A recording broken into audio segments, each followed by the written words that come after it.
Meus queridos, bom dia, graça e paz do nosso Senhor Jesus Cristo. Amém. Olha, quero renovar aqui a minha gratidão pela acolhida e por tantas bênçãos nesse tempo.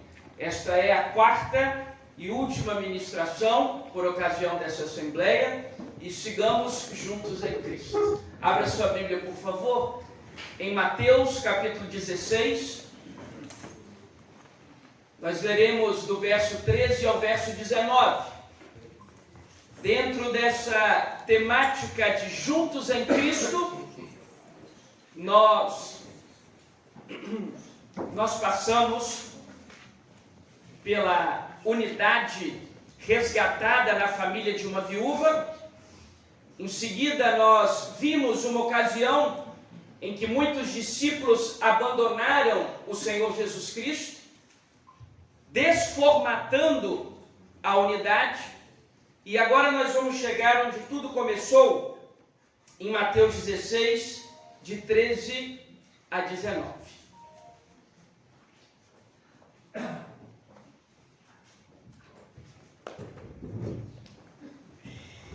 Amém. Estão todos animados nessa manhã? Alguém gosta daqueles pregadores que dizem assim: diga para o irmão que está ao seu lado?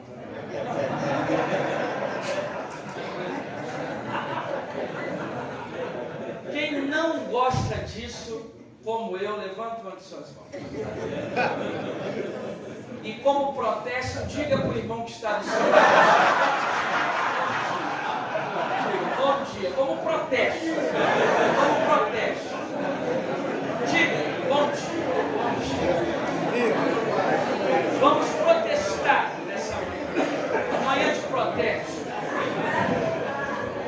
Diz assim a palavra do Senhor: indo Jesus para os lados de Cesareia de Filipe, perguntou aos seus discípulos: quem dizem ser o Filho do Homem? Responderam-lhe: uns dizem João Batista, outros Elias, outros Jeremias, ou qualquer dos profetas. E vós, quem dizeis que eu sou? Perguntou-lhe Jesus. Ao que lhe respondeu Pedro: tu és o Cristo, Filho do Deus vivo. Jesus lhe disse: bem-aventurado és tu, Simão Bar-Jonas, porque não foi nem carne nem sangue que te revelaram essas palavras, mas a vontade do meu Pai que estás nos céus. E eu também te digo que tu és Pedro. Sobre esta pedra eu edificarei a minha igreja, e as portas do inferno não prevalecerão contra ela. Dar-vos-ei a chave do reino dos céus. Vocês ligarem na terra, estará ligado nos céus. E o que vocês desligarem na terra, estará desligado nos céus. Amém. Meus irmãos queridos, este texto trata e delimita o início de tudo o que estamos falando aqui nesses dias. Porque esse texto trata e delimita do que nós podemos chamar da inauguração da igreja. É em Mateus 16, obrigado, meu querido pastor Dani.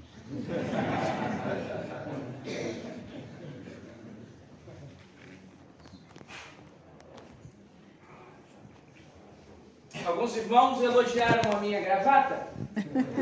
É porque um professor do seminário disse: quando o sermão não for muito bom, capriche no visual. Então eu botei a gravata, porque vai que acontece qualquer coisa aqui. Aqui o Senhor Jesus está inaugurando a sua igreja. Esse é o texto. Os irmãos sabem que durante muitos anos nós utilizamos a expressão igreja primitiva para delimitar a igreja de Atos dos Apóstolos. E muitos usam essa expressão para designar a igreja do Novo Testamento.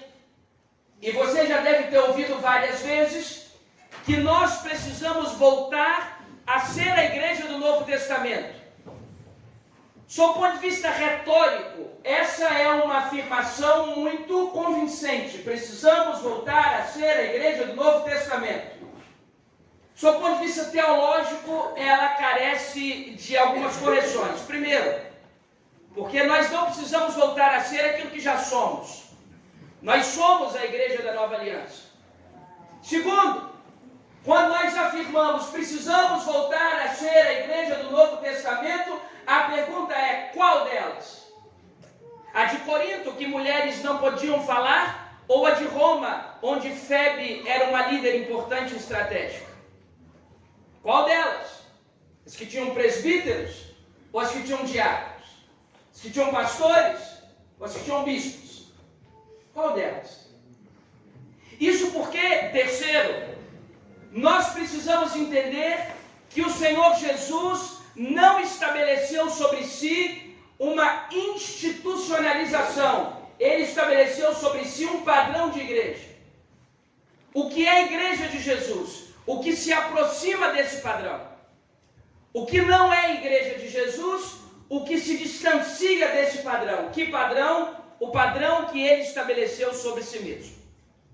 Pois bem, chegamos então a esse texto.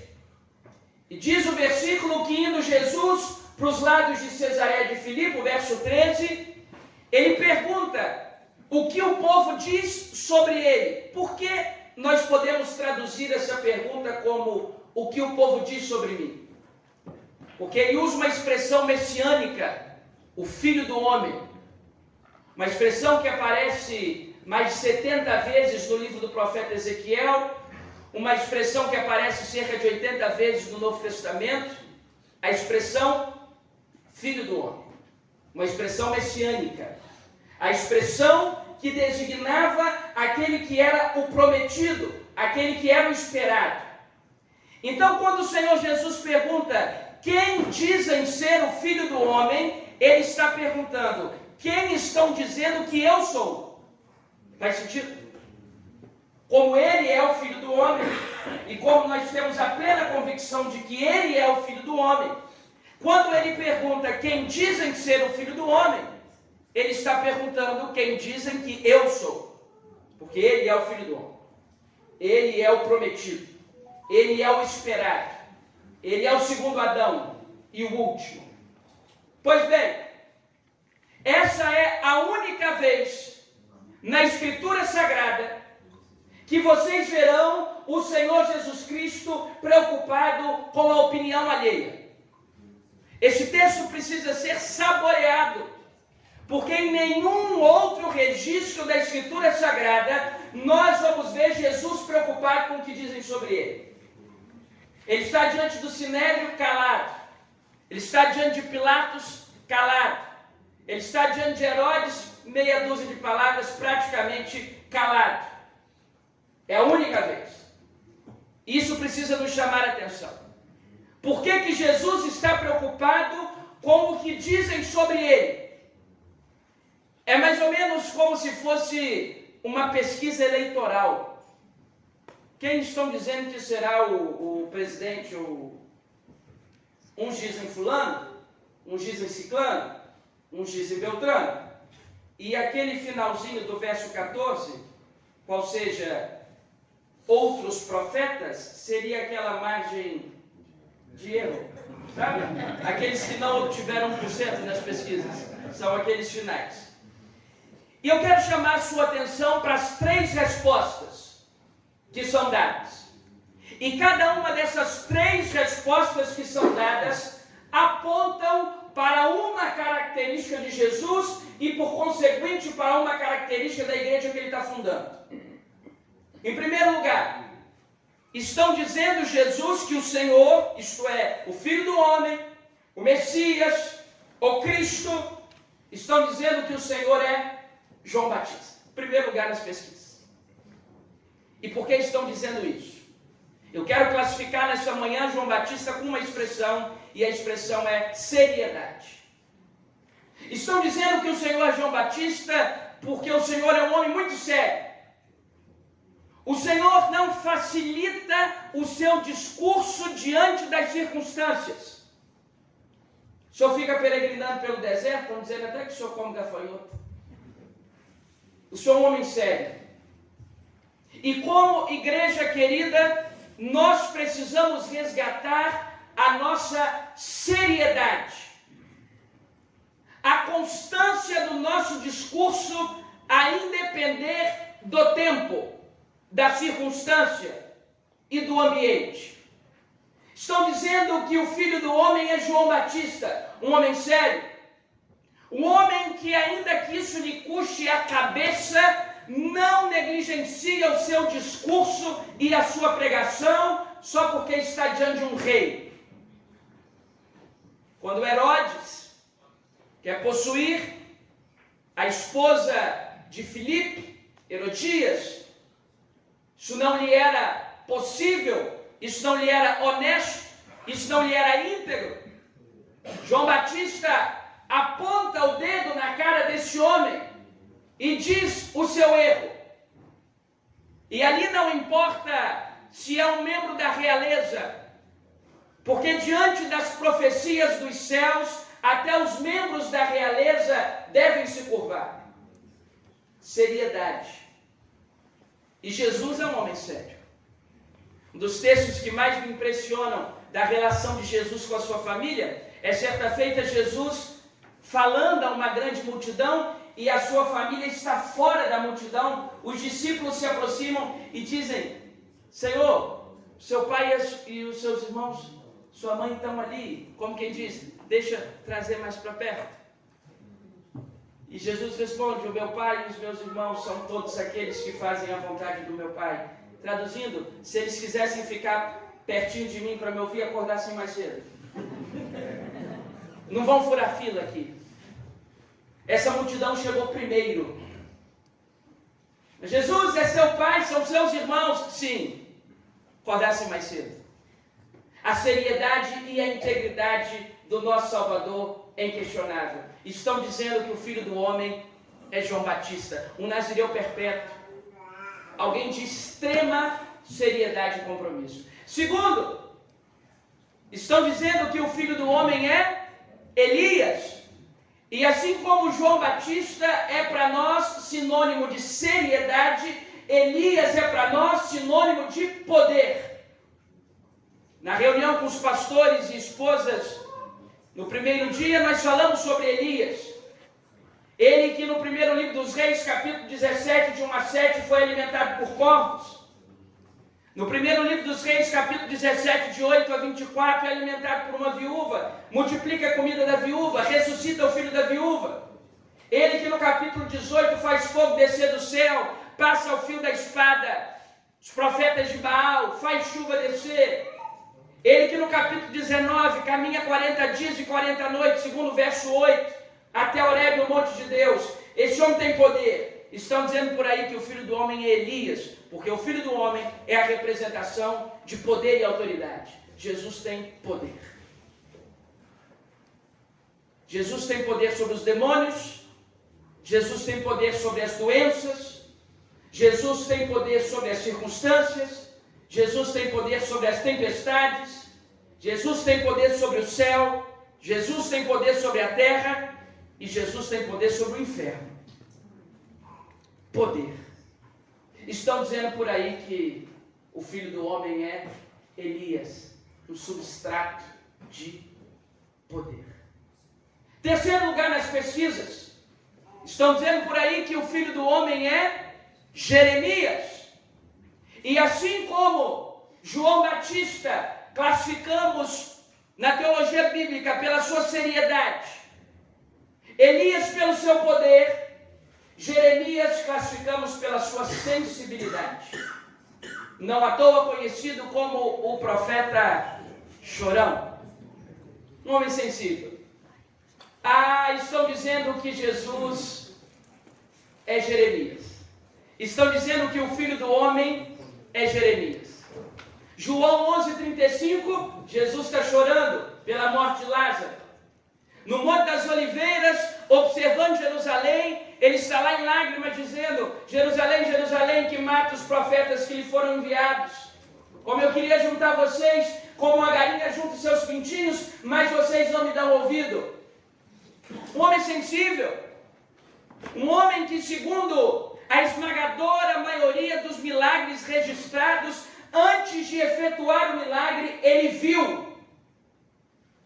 Lucas capítulo 7, ressuscitando o filho da viúva da aldeia de Naim, vendo-a, o Senhor teve compaixão dela.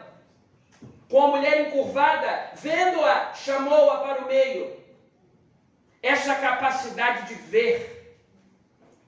Sabe, irmãos, nós estamos numa sociedade cega. Não pela incapacidade de discernir e distinguir cores e contrastes, mas porque o ser humano inventou telescópios capazes de enxergar outros astros da amplidão nos céus, mas não consegue enxergar o vizinho. O ser humano inventou microscópios capazes de enxergar o interior de uma célula para exame laboratorial, e muitas vezes não consegue enxergar quem divide a própria cama no mesmo quarto. Estamos cegos. Ainda em Lucas 7, quando o Senhor Jesus está tomando uma refeição na casa de Simão, o fariseu, e aquela mulher de reputação duvidosa entra para o adorar, ele é recriminado Jesus é recriminado pelo fariseu que o convidou, pelo anfitrião. E Jesus pergunta para aquele homem após contar uma parábola. Que parábola é essa? Das menores da Escritura. Certo credor, disse Jesus, tinha 2 devedores. Você acompanha isso em Lucas capítulo 7, a partir do verso 41. Certo credor tinha 2 devedores. Devia 500 denários, o outro 50. Não tendo nenhum dos dois com o que pagar, perdoou a dívida de ambos. Quem o amara mais? Respondeu Simão, suponho que o que mais foi perdoado. Disse-lhe Jesus, julgastes bem. E Jesus, voltando-se para a mulher, pergunta a Simão, vês essa mulher? Jesus não está perguntando se aquele fariseu é cego. Jesus está perguntando se ele tem sensibilidade na visão. Estão dizendo que o filho do homem é Jeremias, pela sua impressionante capacidade de se sensibilizar e de enxergar as dores e as demandas humanas. Sabe, irmãos, no nosso ramo de pessoas que lideram ou frequentam igrejas, nós não tínhamos o direito de desanimar. Pelo menos não enquanto estiver diante de nós um vasto campo para trabalho. Enquanto existir dor humana, nós sempre teremos o que fazer. Estão dizendo por aí que o filho do homem é Jeremias. Por fim, aparece aqueles que não tiveram 1% na pesquisa. Qualquer outro profeta. Por isso eu destaco 3 características que podemos extrair daqueles que foram considerados pelo povo o Filho do Homem. Seriedade, poder e sensibilidade. Quero fazer uma breve aplicação antes de continuar a exposição. E já peço perdão à mesa, pois apesar de estar amando os batistas portugueses, eu não conheço tão bem a realidade. Então permitam-me nesse momento fazer uma aplicação dizendo a realidade que eu conheço do Brasil. E lá na nossa realidade, o que mais está faltando, irmão presidente, é seriedade, poder e sensibilidade na igreja. Seriedade porque nós agora somos capa de jornal. Não por conta das ações sociais que promovemos, mas por conta dos escândalos que nos metemos. Seriedade porque, vez ou outra, tem um pastor nosso numa capa de jornal. E quando digo nosso, digo do movimento evangélico como um todo. Em escândalos morais, em escândalos financeiros. Falta seriedade. Falta poder, porque recentemente num museu na cidade de São Paulo, sob a desculpa de que era uma exposição de arte, tinha um homem nu no meio do saguão principal e crianças tocavam o corpo desse homem nu no museu pago com parte dos meus impostos. Isso significa dizer que passaram 2 milênios, o diabo continua jogando as crianças no fogo e na água, e os discípulos continuam sem poder fazer nada. Falta-nos poder. Falta sensibilidade, porque aumenta a pobreza, aumenta a corrupção, aumentam as dores, e nós nos encastelamos dentro das 4 paredes da minha igreja. A igreja do Senhor Jesus precisa resgatar seriedade, poder e sensibilidade. Pois bem, a semelhança do texto de João capítulo 6, de 66 a 69, que estudamos ontem, depois de perguntar o que dizem sobre ele, Jesus agora pergunta o que os seus discípulos dizem sobre ele.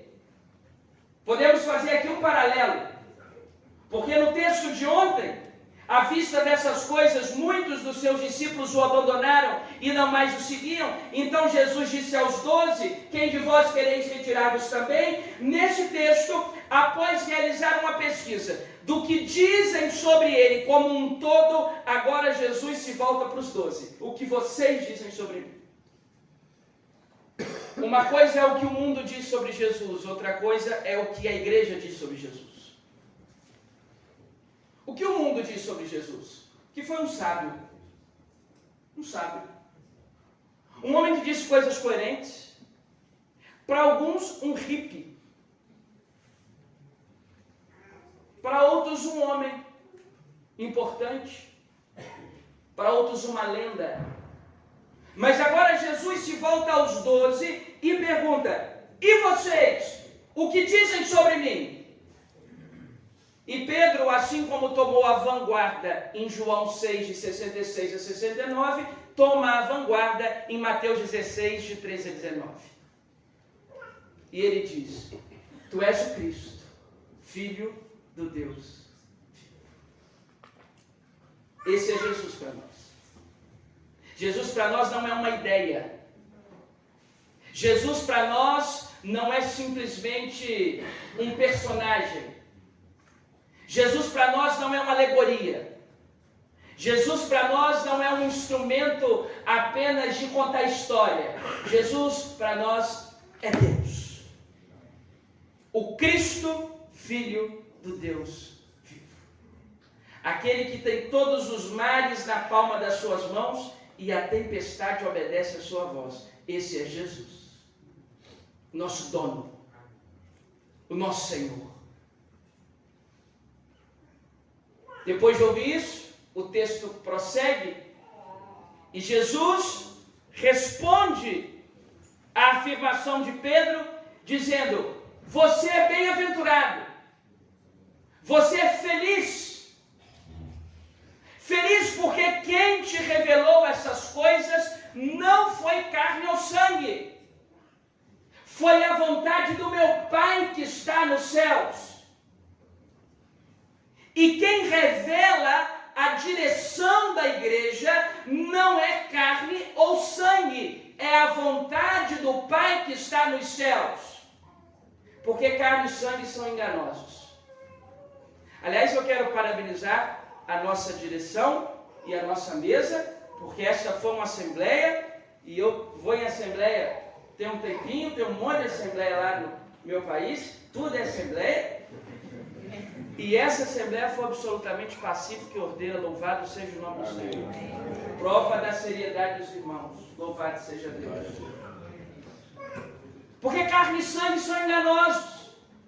Mas a vontade de Deus é boa, agradável e perfeita. Louvado seja Deus. Não foi carne e sangue, Simão Bar-Jonas. Os irmãos sabem que o sufixo Bar significa filho. Bartimeu, o filho de Timeu. Barrabás, o filho do Aba. Barnabé, o filho da consolação. Bar-Jonas, Simão, o filho de Jonas. Pois bem, agora chegamos ao ápice do nosso texto. Jesus agora olha para o Pedro, depois de ensiná-lo que nessa igreja que passa a ser fundada agora, quem manda não é carne nem sangue, mas a vontade do Pai, ela que revela, ela que justifica, ela que regenera. Ele diz: tu és Pedro. Sobre esta pedra eu vou edificar a minha igreja. Os irmãos sabem que a tradição apostólica romana interpreta que Pedro é a pedra. Mas é impossível que Pedro seja a pedra, porque Pedro é um fragmento de pedra. No Brasil nós chamamos de britinha, a brita. Tu és um fragmento de pedra, e sobre essa rocha eu vou edificar a igreja. A rocha que os construtores rejeitaram, mas se transformou na nossa pedra angular, na qual todo edifício cresce bem ajustado.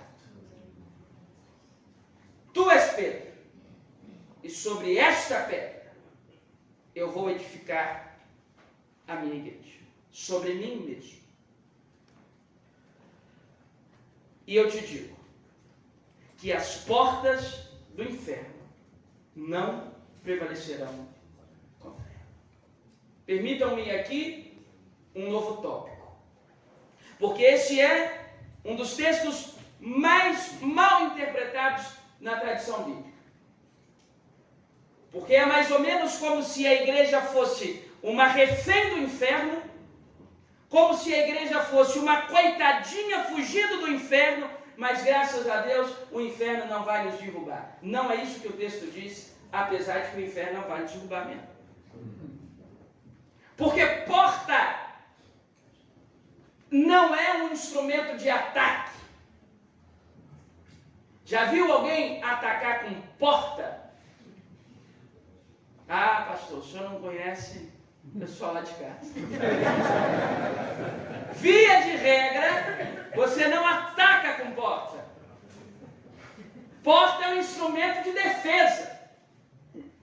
Então, se as portas do inferno não prevalecem contra a igreja, não é que o inferno está um monte de diabinho com porta de madeira indo atrás da igreja. Não, porta é para se defender. Se as portas do inferno não prevalecem contra a igreja, e porta é um instrumento de defesa, o que Cristo está dizendo é que a igreja ataca o inferno, que a igreja saqueia o inferno, que a igreja neutraliza o inferno. E as portas do inferno não são páreo para a igreja. Então não é a igreja que tem medo do inferno, é o inferno que tem medo da igreja. Não é o inferno que interrompe a ação da igreja, é a igreja que interrompe a ação do inferno. Me faz lembrar a historinha que eu ouvi de um irmão dessas igrejas que acredita nessas forças exógenas extracorpóreas, de manifestações circulares com o corpo, e diz que ele foi chamado para orar lá na frente, e ele pegou o microfone, bateu com a mão no púlpito e falou: Senhor, livra o diabo de nós, que hoje nós estamos indo com tudo esse Mas essa é a ideia, porque nós não temos medo do diabo, o diabo tem medo de nós. Cresce a notoriedade das religiões com matizes como eu posso dizer de uma forma respeitosa, loucas. E de vez em quando, uns membros da minha igreja me procuram, pastor, estou muito preocupado. O que foi, amigo? Vi dizer que uma vizinha fez um trabalho para mim. E eu estou convicta de que ela amarrou o meu nome na boca do sapo. O senhor pode orar por mim? Eu falei, não, mas não vou orar por você. Acho que eu não vou orar. Por que eu vou orar por você?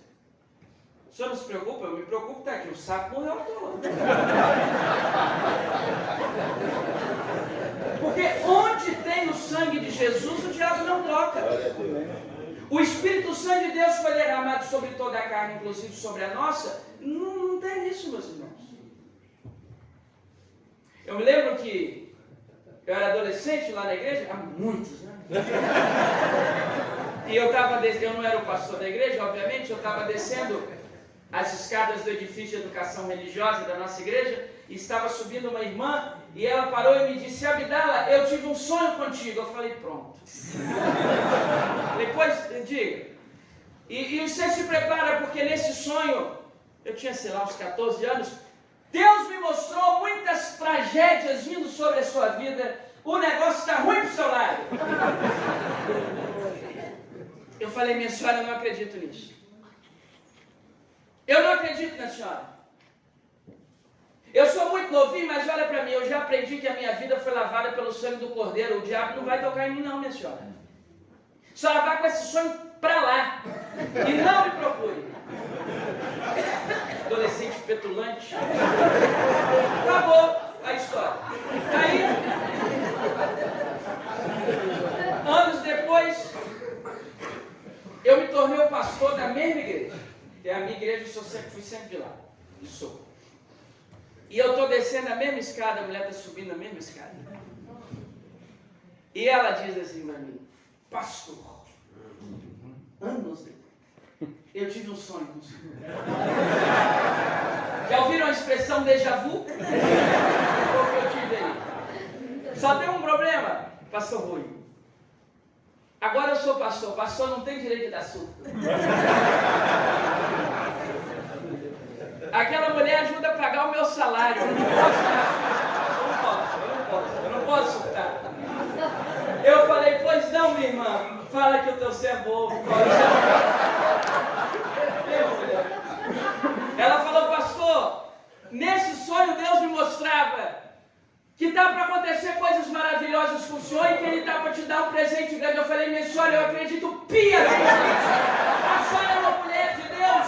Deus visitou a senhora em sonhos. E eu quero dizer do grande apreço que eu tenho pela senhora, que é uma mulher de Deus. Ela disse, pastor, mas veja, Deus me mostrava que o presente é muito grande. Eu disse, diga para Deus que eu pago até o frete. Se é um presente grande para mim, manda-me, porque eu recebo.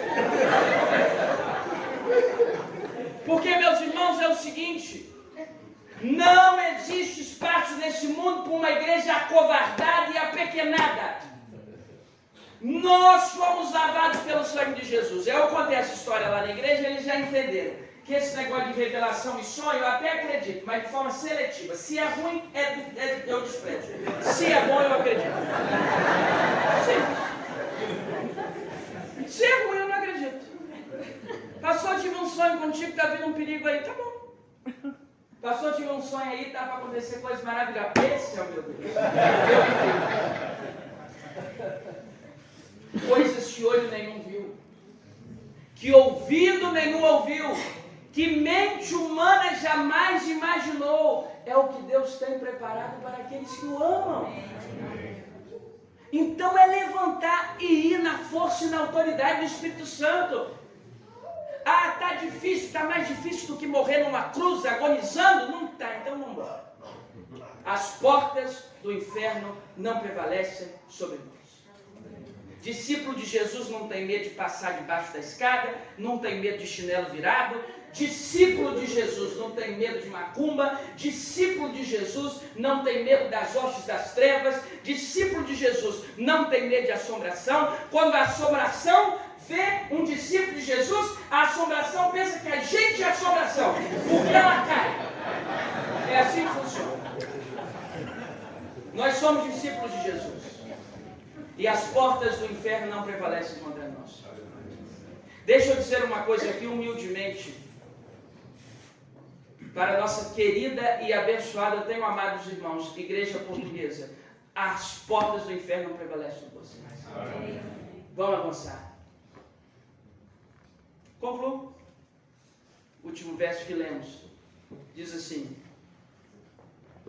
Aí os irmãos me corrigem, porque dar-vos-ei a chave de um grande edifício.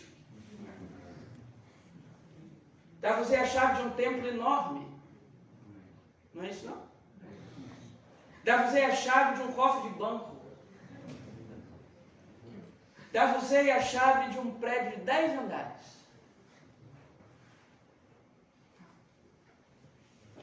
Dar-vos-ei a chave do reino dos céus. O que faz igreja não é prédio, é reino. Os nossos primeiros irmãos, durante a perseguição romana, se reuniam aos milhares em cemitérios na madrugada. Isso é simbólico porque, primeiro, o cemitério é um lugar hostil. Isso é simbólico porque, segundo, eles sabiam que não seriam achados, porque os soldados romanos tinham medo de cemitério, os crentes não. Os crentes não têm medo de cemitério. Dar-vos-ei a chave do reino dos céus. Muitas vezes a minha igreja está preocupada com coisas, Deus está preocupado com gente. Dar-vos-ei a chave do reino dos céus. Às vezes a gente gasta tanta nossa energia para conseguir a chave de um imóvel, mas já está nas nossas mãos a chave do reino dos céus. Às vezes a gente morre para conseguir a chave de um templo maior, mas já está nas nossas mãos a chave do reino dos céus. Às vezes a gente morre para conseguir a chave de um carro novo, mas já está nas nossas mãos a chave do reino dos céus. Porque de tantos sepultamentos que eu já fiz, pastor Dinei, nenhum eu ouvi a família dizendo: grande homem, morreu com casa quitada. Morreu com casa própria. Grande homem, morreu com IPVA em dia. Como é o IPVA aqui? Isso aí. Morreu com carro pago. Morreu com carro do ano. Morreu, nossa, que coisa maravilhosa, morreu com uma casa morando e 2 que ele alugava. Que lindo, tipo. Nunca vi isso. Mas eu já vi muito, morreu aqui. Um servo de Deus. Uma serva de Deus. Enquanto as instituições se preocupam com coisas, a igreja se preocupa com gente. Aquilo que ligares na terra será ligado nos céus. E aquilo que desligares na terra será desligado nos céus. Essa é a autoridade da igreja. E juntos em Cristo, com seriedade, com poder, com sensibilidade, destronando as potestades do inferno, avançando com vigor, com olhos na eternidade, nós continuaremos juntos no Senhor. Eu concluo com uma história que ouvi e que abençoou muito o meu ministério e espero que abençoe o seu. O missionário foi enviado pela Igreja da Escócia à China. Depois de 50 anos, ele foi jubilado, aposentado. E conta a narrativa que eu vi, que ele voltava no navio, imaginando como seria a sua recepção pela igreja na Escócia, depois de 50 anos na China, pregando o Evangelho. Ele perdeu parte do seu corpo, ele foi acometido de febre tifoide, deu a vida dele. E ele foi imaginando no navio como seria a sua recepção na Escócia. Quando ele atraca no porto, não tem ninguém. Conta-se que 1 hora depois aparece um diácono para levá-los em casa. E eles vão no carro com os diáconos pensando, pelo menos da nossa casa, a igreja da Escócia cuidou.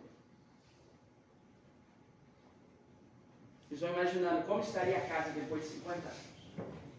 Eles entram na casa destruída, suja, acabada, despensa esvaziada, carcomida pelo tempo. Aquele homem se revolta. Depois de 50 anos servindo ao Senhor, não é possível que é isso que Ele tem para mim quando eu volto para casa. Lá pelas tantas da sua indignação, ele olha para sua mulher e diz, mulher, eu vou sair. Pergunta para esse teu Deus. Veja. 50 anos o servindo, não aguenta uma decepção. Pergunta para esse teu Deus, se é isso que Ele tem para nós, depois de 50 anos o servindo, quando a gente volta para casa, é isso que Ele tem para nós? Pergunta para o teu Deus. Ele sabe. Narrativa conta que ele volta, ao anoitecer, sua mulher está lavando louça. Ele diz, e aí? Perguntou para o teu Deus? Perguntei. Perguntou mesmo para o teu Deus? Perguntei. Você perguntou do jeito que eu pedi que você perguntasse? Se é isso que Ele tem para nós, quando a gente volta para casa, depois de 50 anos o servindo? Perguntei. E o que ele respondeu? Disse a mulher. Ele respondeu que nós ainda não chegamos em casa. Ele respondeu que nós ainda não chegamos em casa. Dar-vos-ei a chave do reino